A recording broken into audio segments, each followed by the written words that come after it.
দাও। ছেলে ঘরের ভিতরে পানি না পেয়ে বাইরে দৌড়াদৌড়ি করলেন। অনেক দূর থেকে পানি নিয়ে এসে দেখেন মা ঘুমায় গেছেন।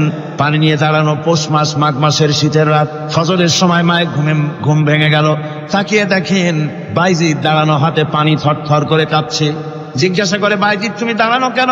ছোট্ট বাচ্চা বলে, মা পানি চেয়েছিলে তুমি গভীর রাত্রে, পানি ঘরে ছিল না, অনেক দূর থেকে আনতে হয়েছে। মা বলছে, ঘুমাও নাই কেন গ্লাস ছুঁয়া? বাচ্চা বলে, ঘুমাই নাই, তুমি যদি আবার পানি চাও সময় মতো যদি দিতে না পারি মা তোমার কষ্ট হবে, এই জন্য ফজর পর্যন্ত আমি দাঁড়ায় আছি, কখন তুমি পানি চাও। মা হাতের থেকে পানি নিয়ে পান করলেন। বাইজিদকে বিছানার উপরে আরাম করে কম্বল দিয়ে ঘুম পড়াইয়া দিলেন। হযরতে বাইজিদের মা উযু করে ফজরের নামাজ পড়ে সিজদায় চলে গেলেন। চিৎকার করে কেঁদে বলেন, আমার রব, আমার আল্লাহ, আমি আমার বাইজিদের মা, আমি মা হয়ে বাইজিদের জন্য দোয়া করি। বাইজিদ আমার জন্য আজকে যা করেছে, আমি মা, আমার কলিজা ঠান্ডা হয়ে গেছে। হায় আল্লাহ, আমি বাইজিদের জন্য দোয়া করি, তুমি তাকে সুলতানুল আরিফিন বানাইয়া দিও। মঞ্জুর হয়ে গেল আল্লাহ পাকের কাছে দোয়া। আমার ভাইরা, আল্লাহ পাক বলছেন, খবরদার আমার ইবাদতের পরে মা বাপ, আল্লাহর ইবাদতের পরে কারা? মা বাপ। একজন দার্শনিক নৌকায় চড়ে যাচ্ছে কোথাও, তো নৌকায় চড়ে যাচ্ছে, দার্শনিক একা, মাঝি নৌকা বাঁধছে। দার্শনিক মানুষ তো, মাথার মধ্যে দর্শন গিজগিজ গিজগিজ করছে, কথা বলার লোক পায় না। এখন মাঝির সাথেই কথা বলার সিদ্ধান্ত নিল। শেষ পর্যন্ত বলল, রে মাঝি, কত বছর নৌকা চালাও? তা তো বহুত বছর, জীবনটাই কাটাই দিলাম। ভূগোল চেনো? ভূগোল কখনো দেখেছো? ওই যে না, ভূগোল আমি দেখবো কোথাতে, আমি হলাম গরিব মানুষ, এগুলি ধনীদের কাম, তারা হয়তো খায় টায়, আমি ভূগোল দেখিও নাই, খাইও নাই। আশ্চর্য কথা, ভূগোল মানুষে খায় নাকি? জীবনটা তো সারা নেই, নষ্ট করে ফেলাইছে। মাঝি দাঁতগুলো বাইর করে দিয়ে বলতেছে, স্যার হইতেও পারে। কিছুক্ষণ পর দার্শনিক বলছে, এই বেটা, দর্শন বোঝো?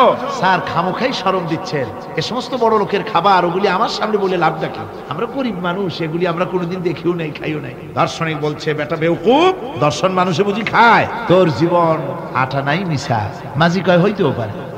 এবার দার্শনিক বলছে, এই বেটা, কিছুই তো জানো না, খালি দাঁত বাইর করো, ইতিহাস চেনো? মাঝি বলছেন, স্যার এইবার একটা কথা বলছেন যেটার সাথে কিছুটার মিল আছে, আমি খাইছি। সেটা হচ্ছে, বাপ গরিব ছিলেন, কিন্তু মাঝে মধ্যে শীতের মৌসুমে পাতিহাঁস জবাই করে আমরা খাইতাম, আর বিবাহের সময় শ্বশুর বাড়ির রাজহাঁস জবাই করে খাওয়াইছিল, কিন্তু ইতিহাস তো খাই নাই, ওইটা কোথায় পাওয়া যায়? দার্শনিক বলছে, বেকুব বেটা, ইতিহাস আর পাতিহাঁস বুঝি এক? তোর জীবন তো 12 আনাই মিশা। মাঝি কয়, হইতেও পারে। কিছুক্ষণ পর উত্তর দিকে কালো মেঘ উঠেছে, আকাশ থমথমে ভাব, নদীর ভিতরে তুফান সৃষ্টি হয়েছে। মাঝি বলছে, স্যার সাঁতার জানেন? কয় যে না মাঝি, সাঁতার তো জানি না। মাঝি কয়, স্যার ভূগোল, দর্শন, ইতিহাস 3 সাবজেক্টে আমার জীবন 12 আনা মিশা, এখন তো দেখি এক সাবজেক্টে 16 আনাই মিশা আপনার। আমার তো 4 আনা আছে, 12 আনা ফেল, 4 আনা তো আছে, ওই 4 আনা দিয়ে আমি সাতরাইয়া কেনারায় উঠে যাব, আর ইতিহাস দর্শন পাতিহাস খাইয়া ডুবে মরমিয়া। এবার দার্শনিক বলছে, আরে মাঝি, মানুষকে এরকম নৌকা ডুবে মরে নাকি? কয়, মরে না, আমার বাপ এই নৌকার মাঝি ছিল, তারপরে এই নৌকা বাইতে বাইতে আমার বাপ এই নৌকার মধ্যে মরছে ডুবে। আচ্ছা, তোমার দাদা? আমার দাদাও মাঝি ছিল, এই নৌকা বাইতে গিয়ে সেও মরছে। তোমার নানা? আমার নানাও এরকম নৌকা বাইয়া এরকম মাঝি হয়ে মরছে। দার্শনিক কয়, তুমি তো দারুণ বেহায়া, যে নৌকায় তোমার বাপ মরলো, দাদা মরলো, সেই ব্যবসা তুমি ছাড়তে পারো নাই, তুমি তো দারুণ বেহায়া। মাঝির বুদ্ধি কম না। মাঝি কয় যে, স্যার আপনার বাপ জিন্দা আছেন? কয় না, মারা গেছেন। কোথায় মরছে?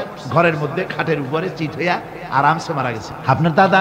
বলে তিনিও ঘরের মধ্যে বাস করেন, ওইখানেই ঘরের মধ্যেই মারা গেছেন, খাটের উপরে। আপনার নানা? উনিও ঘরের মধ্যে চিত হয়ে আরামসে মারা গেছেন। মাঝি কয় যে, আপনিও তো বেশরম কম না, যে ঘরের মধ্যে আপনার দাদা মরলো, নানা মরলো, বুঝতে বললো, সেই ঘরটা তো এখন আপনি ছাড়তে পারেন নাই। এর দ্বারা মাঝি বুঝাইতে চাইল এই কথা, দার্শনিক সাহেব, মৃত্যুর জন্য সময় হলো আসল কথা। সময় যখন এসে যাবে, সে যে জায়গায় হোক, মৃত্যু তাকে ছাড়বে না। মৃত্যু যখন আসবে, জায়গায় পৌঁছতে হবে, আর সময় যখন আসবে, 1 মুহূর্ত আগে পিছু করা হবে না।